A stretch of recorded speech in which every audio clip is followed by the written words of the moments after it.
Monique responds to her son. If you watch my previous video, he did drop a TikTok revealing that he's tired of Monique, his mom, spreading these false narratives about their relationship. That link to his video is popping up as well as is down below, but she did respond. Here's what she had to say. What we're going to start off with, there was Instagram that was put up, or I guess? It was TikTok, baby. TikTok that was put up by my son, my oldest son, Shalon.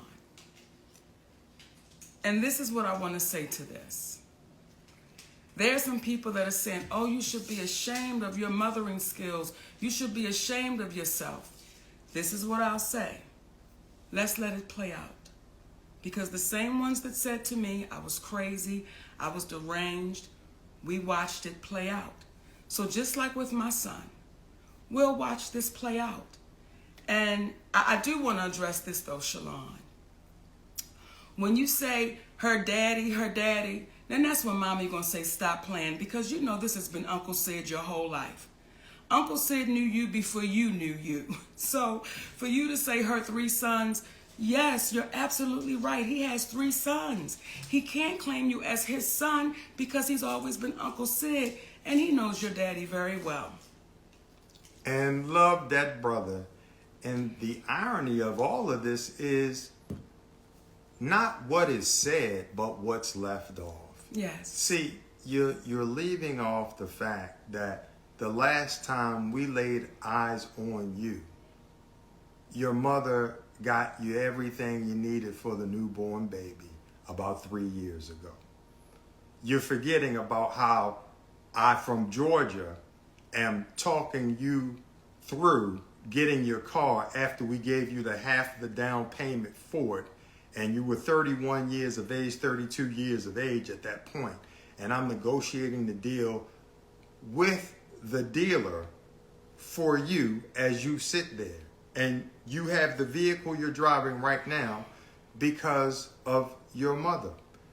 These are the things that you're leaving out when you're expressing what you're expressing in reference to your mother. You're not expressing the relationship that you have with your father, where you spoke ill to him, not to mention spoke ill to your mother, but somehow your mother and father and I all have a loving relationship and communicate back and forth because of the love that we have for you.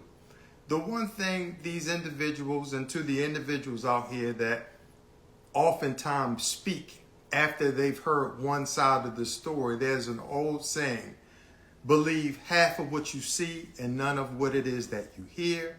Please don't take our word for it, but what we will convey is this.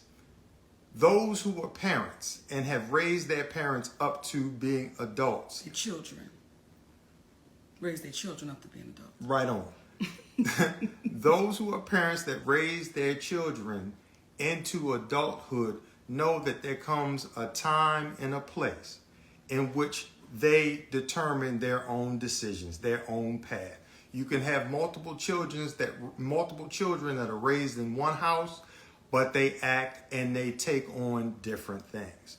The reason why it was so important for us to entertain these conversations that we typically have privately, or that we're influenced to have privately amongst the people in our community, is because we need to stop being embarrassed about being human beings and about being black human beings. You will oftentimes hear us saying we are embarrassing ourselves in front of them.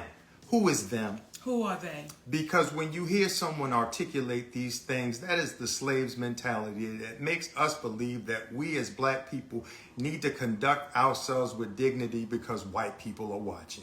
You should conduct yourself with dignity because the spirit of you is watching. Come on. But we need to have these conversations out loud and taboo because we have a finite period of time together here on this earth. You will travel through infinity with the spirit that you have all alone, and you will not remember the ridicule that you receive, but you will be judging yourself. You will be determining for the rest of your life which way that you go as you have thus far. So this conversation is about speaking directly to what situations are And many people oftentimes, when they are presented with an issue, they stay quiet, they hide, they disappear.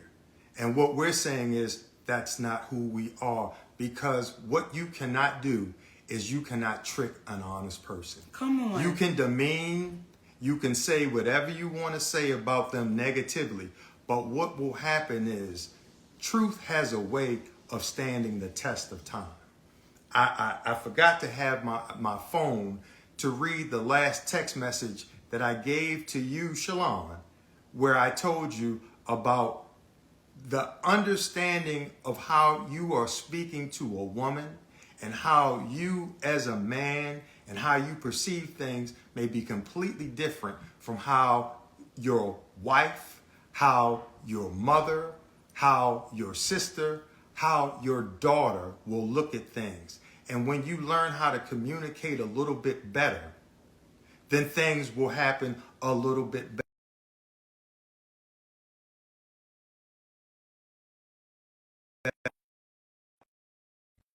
You young man, because of the challenges that this young brother has had with mental illness. So we're communicating that out loud to speak to our community, to say, listen, y'all,